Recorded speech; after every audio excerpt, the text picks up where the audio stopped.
안녕하세요. 오늘은 내가 야곱입니다. 제9가 베델로 올라가라. 오늘 창세기 35장 1절의 말씀에 보면 하나님께서 야곱에게 베델로 올라가라고 말씀하십니다. 우리가 오늘 이 베델로 올라가라는 내용을 살피면서 야곱의 실패를 보고자 합니다. 야곱은 인생의 커다란 위기 앞에서 하나님의 놀라운 은혜를 경험합니다. 이스라엘이라는 이름을 얻었고요. 형 에서와도 화해를 하게 되지요. 하지만 창세기 33장이 구원과 화해의 내용이었다면 창세기 34장은 야곱의 가정이 죄로 얼룩진 모습을 보여줍니다.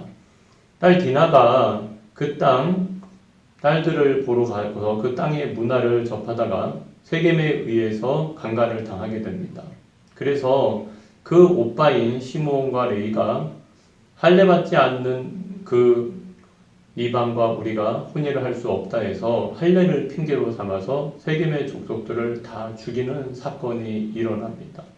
그럼 왜 이 야곱의 가정 가운데 이러한 일들이 일어나게 되었을까요? 항상 우리가 어떤 문제를 그 해답을 찾기 위해서는 항상 창세기로 돌아가서 이해하는 것이 쉬운데요. 우리가 오늘 말씀을 볼 때 이 세상 속에서 이 디나의 행동과 그 야곱의 가정의 행동을 돌아보면서요. 세상 속에서 하나님은 우리 신앙인들이 어떻게 살기를 원하실까요? 그러니까 하나님의 계획은요. 하나님 태초에 천지를 창조하셨고요. 바로 이 에덴의 동산을 하나님이 두셨죠. 그 가운데 선악과와 생명나무를 두셨고요. 그래서 하나님의 목적은 이 사람을 지으시고 이 모든 것들을 다스리게 하셔서요. 바로 이 에덴이 이 밖의 땅도 세상도 에덴이 되도록 하나님의 나라가 되도록 하는 것이 하나님의 뜻과 목적이었죠.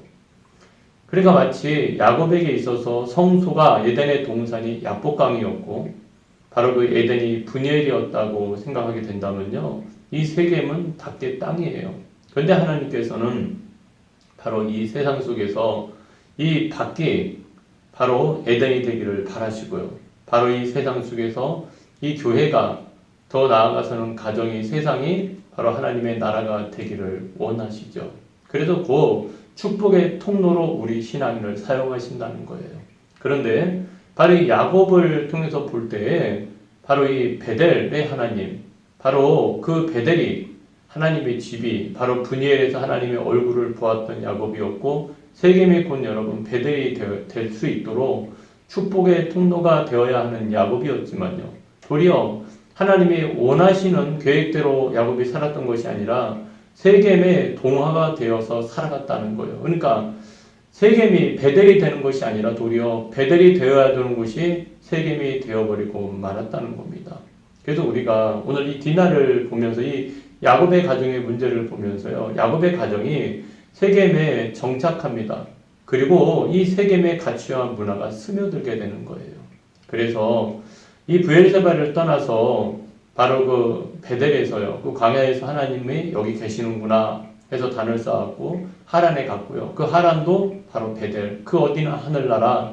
바로 야곱이 그 가운데서 연단과 훈련의 과정을 잘 마쳤어요. 그리고 다시 야복강에 돌아와서 브니엘 하나님의 얼굴을 보았고 바로 그것도 베델이 되었죠. 근데 중요한 것은 그 모든 시험 과정을 통과했던 야곱이 이제는 자기가 훈련받고 연단받은 이 열매로 세상 속에서 살아야 되는데요. 세겜도 어떤 곳이에요? 베델이 되어야 함에도 불구하고 도리어 신앙인의 정체성을 잃어버리고 세겜에 동화되어서 야곱이 살게 되었다는 거예요. 그러니까 우리가 오늘도 신앙인들은요. 세상 속에서 살 때 이 세상에 우리가 속하는 자가 되는 것이 아니라 세상을 구별되고 세상을 변화시키는 신앙인으로 살아가야 될 사명이 있다는 것을 야곱을 통해서 깨달아야 됩니다. 왜요? 하나님은 우리 신앙인들을 통하여서 세상이 변화되고 축복되기를 원하시기 때문에 그러고 우리를 축복의 통로로 우리의 삶의 자리에 우리의 가정에 우리 교회 공동체에 우리를 축복의 통로로 우리를 부르셨기 때문에 그러는 거예요. 그래서 우리가 이 디나를 보면서 세상 속에서의 신앙인의 정체성을 잃어버린 모습을 본다면 이 시므온과 레위를 보면서 그럼 이 세상 속에서 우리가 싸우되 어떻게 싸워야 될까? 어떻게 구별된 사람으로 살아가야 될까? 하지만 이 디나가 그러한 강간을 당하고 나서 이 친오빠인 시몬과 레위는 분노를 하죠. 하지만 그 분노가 단순히 할례받지 않는 자들이 의해서 우리가 신앙적으로 그러한 고통을 당하게 됐다는 신앙적인 분노가 아니라 단순히 감정적인 분노에 불과했다는 거예요. 그 의미는 뭐냐면 창세기 34장 28절부터 29절 내용을 보면은요, 그들의 성읍에 있는 모든 것을 다 빼앗고요, 그 모든 사람들을 사로잡고 노력했다. 그러니까 사내는 다 죽이고 나머지는 다 여러분 빼앗았어요. 그러니까 우리가 오늘도 세상과 싸우되 시몬과 레위는 자기 정욕대로 한 거죠. 베델이 하나님은 세겜의 하나님이기도 하는데 이 야곱의 아들들의 마음은 하나님의 얼굴로 가득 차 있지 않았어요. 학살을 한순간 그들의 마음은 탐욕과 분노로 가득 차 있었다는 거예요. 그 탐욕의 마음과 이 분노의 마음이 그 모든 것들을 학살하게 만들고 탐욕으로 그 모든 것들을 빼앗게 만들었죠. 어떻게 이런 일이 일어날 수 있었을까요? 그들이 하나님의 얼굴을 구하는 삶을 사는 게 아니라 자기 스스로 신이 되었죠.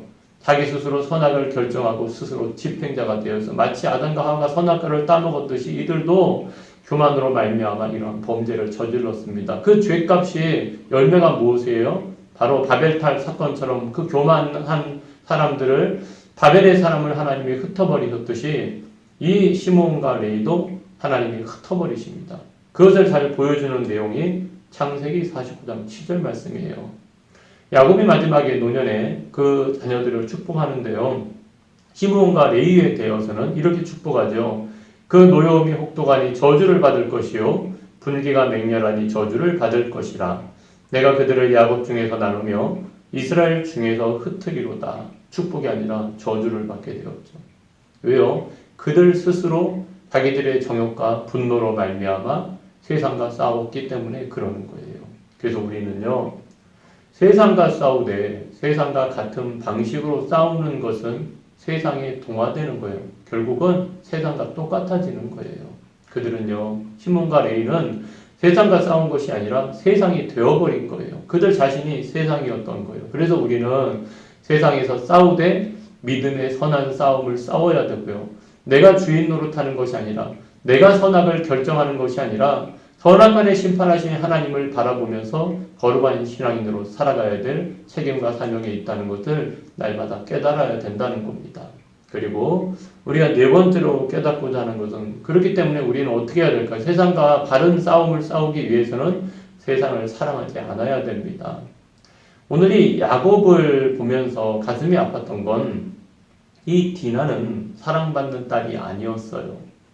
창세기 34장 1절에 보면은 레아가 야곱에게 낳은 딸 디나가 그 땅의 딸들을 보러 나갔더니, 이제 문제의 핵심은 그 땅의 딸들을 보러 나갔고 어울리러 나갔는데 이 디나가 가정에서 위치가 어땠다는 거예요? 야곱의 딸이 아니라 레아의 딸이었다는 거예요. 그러니까 우리가 이렇게 해석할 수 있는 것은 뭐냐면요, 바로 야곱이 나중에 요셉을 잃어버렸을 때는, 형제들이 의해서 요셉이 팔려갈 때 요셉이 옷에 피를 묻혀서 죽었다고 거짓말할 때 그때는 얼마나 통곡하고 울었는지 몰라요. 그런데 오늘 이 디나가 그러한 강간을 당하고 추행을 당한 사건에 대해서는 야곱의 태도가 굉장히 소극적입니다. 도리어 세겜의 아버지인 하물은 이 문제를 해결하기 위해서 적극적인 자세를 취한 반면 야곱은 침묵을 지키고요, 아들들이 돌아오기를 기다렸다는 거예요. 그러니까 오늘도 말씀을 돌아보면서 이 야곱이 지금 어떠한 일을 결정하고 판단함에 있어서 하나님께 기도하거나 하나님을 의지하거나 그 어떠한 바른 결정을 내리는 선택을 하는 것이 아니라 굉장히 소극적이고 수동적인 자세를 볼 수가 있다는 거죠. 그 결과 이 시몬과 레위가 거짓말로 그들과 조약을 맺고 그들이 할례를 행하고 3일 동안 고통당할 때에 그 세겜 족속을 다 멸하잖아요. 그때 야곱이 굉장히 여러분들 분노합니다. 하지만 그건 신앙적인 분노가 아니에요. 야곱이 아들들이 저지른 행동이나 디나가 당한 수행 때문에가 아니라 자기에게 닥칠 위험, 그리고 또 통혼을 함으로 인해서 얻을 육체적 이익을 잃게 되는 부분 때문에 분노했다는 거예요. 그래서 창세기 34장 30절 말씀을 우리가 다시 한번 보면은 야곱이 시몬과 레위에게 분노하는데요. 뭐라고 분노합니까? 너희가 내게 화를 끼쳤다. 내게 화를 끼쳤다. 자기의 유익을 다루고 있죠. 나로 하여금 이 땅의 주민 곧 가나안 족속과 브리스 족속에게 악취를 내게 하였도다. 나는 수가 적은즉 그들이 모여 나를 치고 나를 죽이리니 그러면 나와 내 집이 멸망하리라. 그러니까 지금 그 야곱의 분노 이면에는 두려움이 자리를 차지하고 있고요. 어떠한 통혼을 통하여서 이익을 얻을 수 있었던 부분이 상쇄되는 것들을 통해서 야곱이 지금 분노하고 있는 것을 볼 수 있어요. 그러니까 신앙인임에도 불구하고 세상의 원리 가운데 속하여 살다 보니까 두려워하지요. 그 자기의 유익만을 쫓아가게 되는 모습을 보게 되는 거죠. 그래서 하나님께서는 이 야곱을 더 이상 세상 속에 그 세겜 가운데 머물러 두게 하는 것이 아니라 세겜으로부터 나오게 만드시는 거죠. 그래서 우리가 다섯 번째 세상으로부터 야곱이나 아들들이나 돈에 눈이 멀기는 매일반이라는 거예요. 하지만 하나님과 재물을 세상을 겸하여 섬길 수는 없습니다. 마태복음 6장 24절에 기록된 것처럼요. 한 사람이 두 주인을 섬기지 못할 것이니 혹 이를 미워하고 저를 사랑하거나 혹 이를 중히 여기고 저를 경히 여김이라. 너희가 하나님과 재물을 겸하여 섬기지 못하느니라. 야곱은요. 하나님을 믿는 것처럼 말하지만 결정적인 순간에 자기의 유익을 먼저 생각했어요. 계산했다는 거예요. 하나님의 영광이나 이웃의 유익에는 관심이 없었습니다. 곧 자기 사명에 관심이 없는 거예요. 왜 그랬을까요? 야곱 안에 세겜이 들어있었기 때문입니다. 하나님의 얼굴을 보았던 야곱이지만 지금은 세겜의 동화가 되었고요. 그 안에 세겜이 자리를 잡고 있었다는 거예요. 세상이 자리를 잡았다는 거예요. 그러니까 세상에서 베델의 사람으로 브니엘의 사람으로 살아야 하는 야곱이 도리어 세겜에 동화되어 있었기 때문에 이러한 환난과 고통과 실패를 맛보게 되었다는 거죠. 그럼 신앙인은 이 세상 속에서 어떻게 살아야 될까요? 요한복음 17장 16절에서 19절에 예수님의 기도에 보면은요. 첫 번째, 우리는 세상 속에서 살아야 됩니다. 하지만 세상에 속하지는 않는다는 거예요. 그리고 두 번째, 세상에서 살되 거룩하게 살아야 한다는 겁니다. 이게 참 힘든 겁니다. 예수님께서는 우리에게 세상 안에 있으라. 하지만 세상과 구별되라 라고 예수님은 간절히 마지막 기도하셨다는 거예요. 그래서 야곱은 베들로 올라가야 했습니다. 때로는요. 하나님의 이름으로 폭력을 행사하고 마치 시므온과 레이처럼요. 또 이익을 위하는 삶이 아니라 만물과 평화를 추구하는 축복의 통로로 우리가 살아가는 삶으로 돌아가야 한다는 거예요. 그래서 우리는 항상 우리의 삶의 자리에서 은혜의 법칙대로 살아가야 됩니다. 자본의 법칙, 돈이라는 이 신을 통해서가 아니라 우상을 통해서가 아니라 하나님의 은혜를 통해서 축복을 얻는다는 사실을 다시 기억해야 된다는 겁니다. 그래서요, 의인은, 신앙인은 열정과 실용을 넘어서 오직 믿음으로 살아야 된다는 거예요. 나의 어떠한 열심, 나의 어떠한 이익을 추구하고 사는 것이 아니라 오직 하나님을 신뢰하는 믿음으로 그 사명을 감당하는 삶을 살아야 된다는 거예요. 그래서 신앙인은 세상 속에서 늘 이중적인 위기를 만나게 됩니다. 이 이중적이라는 것은 뭐냐? 세상 속에서 살되 신앙의 정체성을 잃어버리면 안 된다는 거예요. 그러니까 세상을 가까이 하면 신앙의 정체성을 잃어버리기가 쉽고요. 내가 신앙인의 정체성을 강화하면 세상과는 소원해진다는 거죠. 하지만 예수님께서는 이 둘의 긴장감을 유지하면서 신앙생활하라고 말씀하시는 거예요. 세상 속에서 살되 세상과 구별되라. 세상 속에서 살되 세상에 속하지는 말아라. 그럼 우리가 이 야곱의 삶을 좀 더 깊숙이 들어가 보면은 결국 하나님께서 베들로 올라가라 라고 말씀하실 때 이 야곱의 귀향이 이제 사건이 일어납니다. 이제 돌아갑니다. 근데 이 돌아가기 전에 어떤 일이 일어났습니까? 창세기 35장 4절에 보면 그들이 자기 손에 있는 모든 이방 신상들과 자기 뒤에 있는 귀고리들을 야곱에게 주는지라 야곱이 그것들을 세겜 근처 상수리 나무 아래에 묻고. 여기서 우리는 야곱의 회개를 보게 됩니다. 그러니까 이 야곱의 가정이 신앙인의 가정이었는데 여전히 그 가정 안에도 뭐가 있었다는 거예요? 우상이 있었다니까요. 이 귀걸이도 우상의 형상을 말하는 거예요. 마치 라헬이 아버지의 집에서 드라빔을 훔쳐서 나왔듯이 이 야곱이 이중적인 삶을 살고 있었다는 겁니다. 근데 하나님이 그걸 용납하지 않으시죠. 그리고 이 환난과 고난의 문제를 통하여서 다시금 야곱이 각성하고요. 베들로 올라가기 전에 세겜에서 먼저 우상을 버려요. 이것이 바로 이 야곱의 이중적인 삶도 보여주지만 회개와 결단의 삶을 보여주는 겁니다. 그래서요, 우리가 여기서 깨달아야 될 것은 우상을 버리는 것으로 하나님을 예배하는 삶이 시작된다는 거예요. 그러니까 하나님을 정말로 예배하는 신앙인은 우상을 취하고 사랑하고 그것을 겸하여 섬기는 삶을 사는 것이 아니라 하나님을 사랑하는 삶으로 결단하고 나아간다는 거죠. 그래서 예배라는 것은 인생 최고의 가치인 하나님께 나의 사랑과 충성을 다짐하는 행위라는 겁니다. 그러니까 우리가 하나님을 사랑한다고 말은 하지만요. 하나님을 사랑하는지 아니면 다른 것들, 돈, 세상, 명예, 그 세상의 것을 더 사랑하는지는 예배하는 태도를 통해서 그 열매가 드러난다는 거예요. 하나님은 예배하는 야곱을 축복하셔요. 회개하고 돌이키는 야곱에게 어떤 축복의 열매가 따라옵니까? 35장 10절에 보면은 내 이름을 다시는 야곱이라 부르지 않겠고 이스라엘이 내 이름이 되리라. 다시 한번 너는 이스라엘이야 라고 야곱에게 주어졌던 이름을 회복시키십니다. 그리고 35장 11절에는 생육하고 번성하라. 나는 전능한 하나님이라는 거예요. 그리고 이 야곱에게서 한 백성과 백성들의 총회가 내게서 나오고 왕들이 내 허리에서 나온다. 앞으로 이룰 그 이스라엘 나라에 대한 축복을 얻게 됩니다. 그리고 12절에는 바로 땅과 그 후손에게도 땅을 주겠다라는 하나님의 약속이 선포가 되는 거죠. 그러니까 이제 하나님의 축복이 이 야곱을 통하여서 이제 완성될 거다라고 하나님이 말씀하시고, 나중에 보겠지만 요셉을 애굽으로 보내고 다시 그곳에서 백성들이 중다하게 해서 모세를 통하여 출애굽 결국 가나안 땅에 들어가는 그 기반을 만드는 축복을 야곱에게 주시는 겁니다. 그래서 우리가 오늘 야곱은요 엘 베델이라고 그 제단을 부릅니다. 35장 7절에 보면 그가 거기서 제단을 쌓죠. 베델로 올라가서 제단을 쌓고 그곳을 엘 베델이라 불렀으니 이는 그의 형의 낯을 피할 때 하나님이 거기서 그에게 나타나셨음이더라.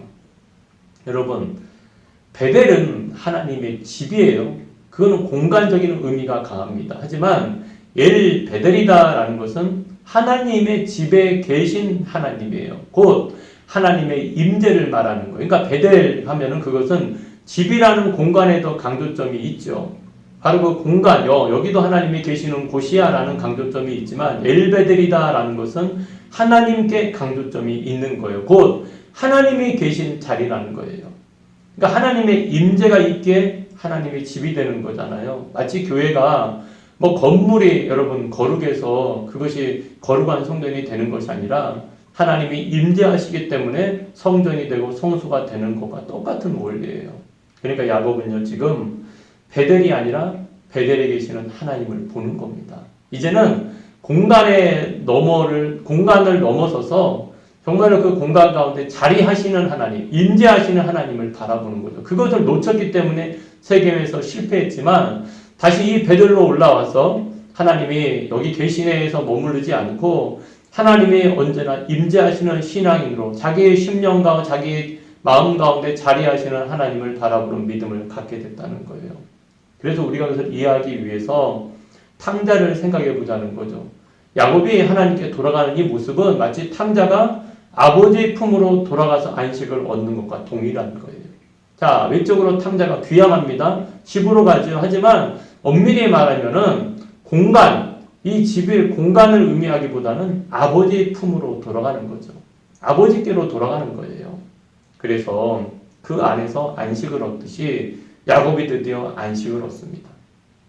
야곱은 세상의 욕망과 하나님을 향한 야망 사이에서 양다리를 걸치고 허우적대던 이 삶을 버립니다. 그리고 이제는 하나님 안에서 안식을 누리는 삶을 선택하게 되는 거예요. 그는 마침내 하나님께로 귀향했다는 거예요. 공간의 간역을 넘어서 이제는 하나님의 품으로 돌아온 겁니다. 하나님과 함께 그는 훌륭한 여행을 하게 된 거예요. 결국 이 여행의 마지막에 종착지는 뭡니까? 안식, 하나님의 품이에요. 어떻게 보면 우리도 본향을 향해서 나아가는 신앙인들. 다음 주에 한번 이제 우리가 더 다루겠지만 바로 이 나그네의 삶의 마지막 그 본향을 향해서 우리가 귀향해야 되는 신앙이라는 것을 늘 깨달아야 돼요. 그래야지 세상의 것들을 더 사랑하거나 그것을 더 의지하는 그 우상 숭배의 삶을 버리고 하나님을 사랑하는 신앙인으로 살아갈 수 있게 됩니다. 그래서 우리가 오늘 묵상해 보았으면 좋겠습니다. 내가 세상 속에서 신앙인으로 살아가면서 제일 갈등하게 되는 문제는 무엇인가요? 곧 내 속에 나의 우상은 무엇인지 한번 살펴보았으면 좋겠어요. 그리고 두 번째는 이 야곱의 베들로의 귀향을 통해서 무엇을 깨닫게 되나요? 여러분, 우리도 귀향해야 되는데요. 이 야곱이 브엘사바를 떠나서 베델을 거쳐 하란에서 다시 야복강, 그리고 바소의 분예를, 그 다음에 세겜에서 다시 베델로 돌아오는 과정을 보면서 우리는 어떠한 삶을 살아가야 될까요? 야곱을 통해서 우리는 무슨 지혜를 얻을까요? 여러분, 우리 안에도 다 야곱과 같은 이중성이 있지 않습니까? 하나님도 섬기고 세상도 섬기고 그것을 겸하여 섬기고자 하는 마음들. 하지만 오늘도 우리의 삶의 자리에서 하나님을 정말로 최고로, 하나님을 우리의 신앙의 고백이 되고 정말로 하나님이 경외의 대상이 되어서 그 주님만을 순종하며 주님만을 구하며 살아갈 수 있는 그런 축복된 신앙인들이 되기를 부탁을 드립니다. 지금까지 감사드렸고요. 자꾸 이렇게 내용이 확장이 되어가는 가운데 있지만요. 지난과 바로 분이엘 하나님의 얼굴, 오늘은 베델로 올라가는 이 귀향의 문제를 통하여서 정말 우리의 삶의 자리에서 잘 접목시키며 나아갈 수 있기를 주님의 이름으로 축복을 드리겠습니다. 이 시간까지 함께해 주셔서 감사드립니다.